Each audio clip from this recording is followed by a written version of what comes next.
Hello, welcome dear students. Today we are going to discuss on the topic that is role of individual in prevention of sports related accidents or injuries. आज का जो हमारा topic है वो है sports and environment, जो हमारा chapter चल रहा है फॉर क्लास 12। तो इसी में जो एक इंडिविजुअल जो होता है, एक इंडिविजुअल का क्या रोल होता है, खासकर ड्यूरिंग स्पोर्ट्स एक्टिविटीज़ बहुत सारी इंजरीज़ आ जाती है खासकर स्पोर्ट्स प्लेयर को। तो उन इंजरीज़ को प्रिवेंट करने के लिए कौन से प्रिकॉशंस हमने लेनी है, उन इंजरीज़ से बचने के लिए हमने क्या करना होता है।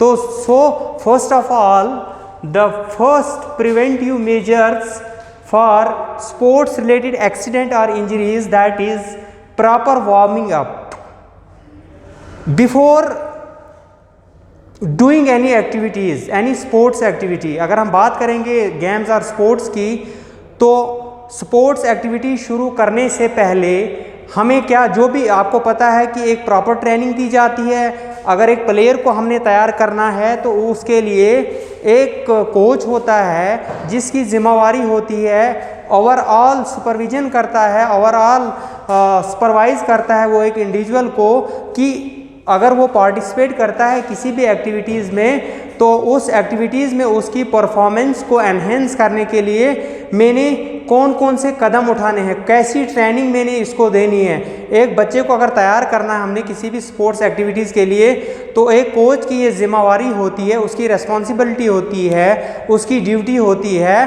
कि उसको कैसे एनवायरनमेंट में मैंने कोचिंग देनी है, उसकी डाइट पे, उसकी पर्सनल हाइजीन पे ध्यान देना होता है। तो यहाँ पे जो हमारा एक इंडिविजुअल अपने आप को कैसे इंजरी से बचा सकता है, खासकर स्पोर्ट्स या जो भी गेम्स उन एक्टिविटीज़ में उसने कैसे पार्टिसिपेट करना है। The first one is proper warming up before starting any activities. कोई भी एक्टिविटीज़ स्टार्ट करने से पहले प्रॉपर तरीके से वार्म अप करना होता है। खासकर जो प्लेयर्स होते हैं उनको वार्म अप कराया जाता है। वार्म अप मीन्स उनको कुछ लिटिल बिट एक्सरसाइज करवाई जाती है, जिन एक्सरसाइज की वजह से वो तैयार हो जाते हैं किसी भी एक्टिविटीज़ में पार्टिसिपेट करने के लिए। तो so we can say that proper warming up, general as well as specific warming up, अगर हम बात करेंगे, is a must for player before participating in any physical activities. कोई भी फिजिकल एक्टिविटीज़ में पार्टिसिपेट करने से पहले एक इंडिविजुअल को प्रॉपर वार्मिंग अप का, जो प्रॉपर वार्म अप जो एक्सरसाइज होती है वो देना बहुत ज़रूरी होता है।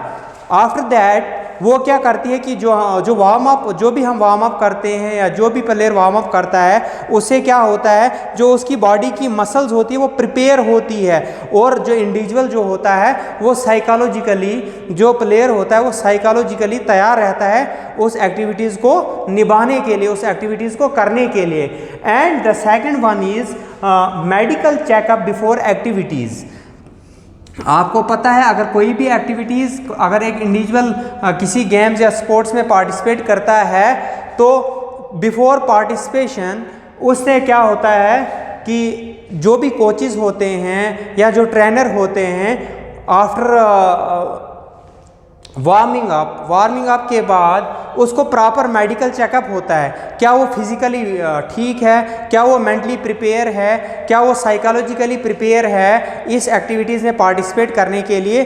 तो ये भी ध्यान देना होता है एक कोच को कि जो मेडिकल चेकअप है वो मेडिकल चेकअप बहुत ज़रूरी है before participating in any activities.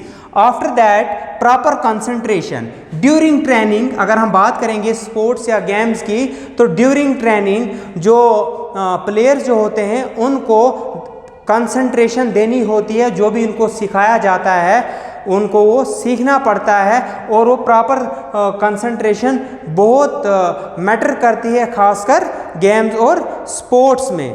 उसके बाद दो चेक इक्विपमेंट्स बिफोर एक्टिविटी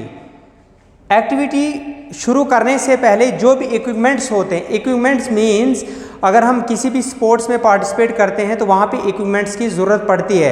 अगर हम क्रिकेट की बात करेंगे, हमें बॉल की ज़रूरत पड़ती है, हमें लेग गार्ड की ज़रूरत पड़ती है, हमें पैड की ज़रूरत पड़ती है, हमें हेलमेट की ज़रूरत पड़ती है। तो इन सारी चीज़ों का हमने चेक करना है कि क्या ये इक्विपमेंट्स हमारे लिए ज़रूरी है, क्या ये इक्विपमेंट्स बिल्कुल हम एक्टिविटीज़ करने जा रहे हैं तो क्या हम इन इक्विपमेंट्स में एक्टिविटीज़ प्रॉपर तरीके से परफॉर्म कर पाएंगे या नहीं। तो वो वेल इक्विप्ड ये इक्विपमेंट्स जो होने चाहिए अच्छे होने चाहिए।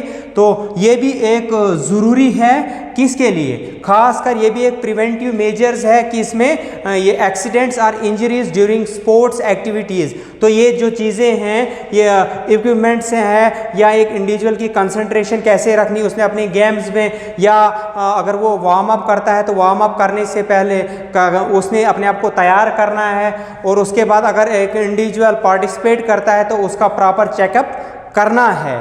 तो उसके बाद बहुत सारे पॉइंट्स हैं, regular conditioning and proper skill action, sufficient physical fitness,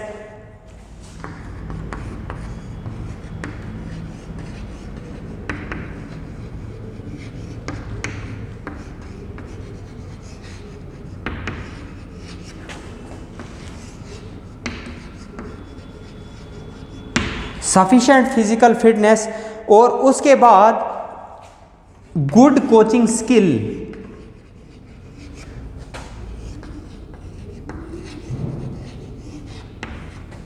good coaching skills.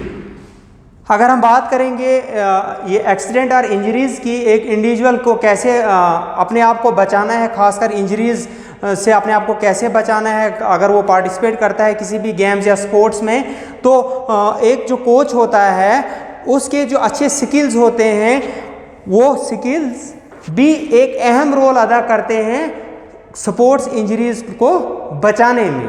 तो ये हमारे ये कुछ पॉइंट्स थे, ये आपने याद रखने हैं। तो नेक्स्ट आज हमारा यूनिट तकरीबन ये कंप्लीट होने जा रहा है। इसके बाद हमने कुछ जो स्पोर्ट्स इंजरीज़ आती हैं ड्यूरिंग स्पोर्ट्स, तो उन इंजरीज़ को हमने कैसे ट्रीट करना है, उन इंजरीज़ को कैसे ट्रीट करना है, कौन से स्टेप है वो ट्रीटमेंट कैसे देना है, चाहे हम स्प्रेन की बात करें, चाहे हम dislocation of any parts of body उनकी बात करेंगे, तो उनके लिए प्रॉपर मैं आपको बता दूंगा कि वो कैसे ठीक होती है। तो तब तक के लिए अल्लाह हाफिज़, थैंक यू।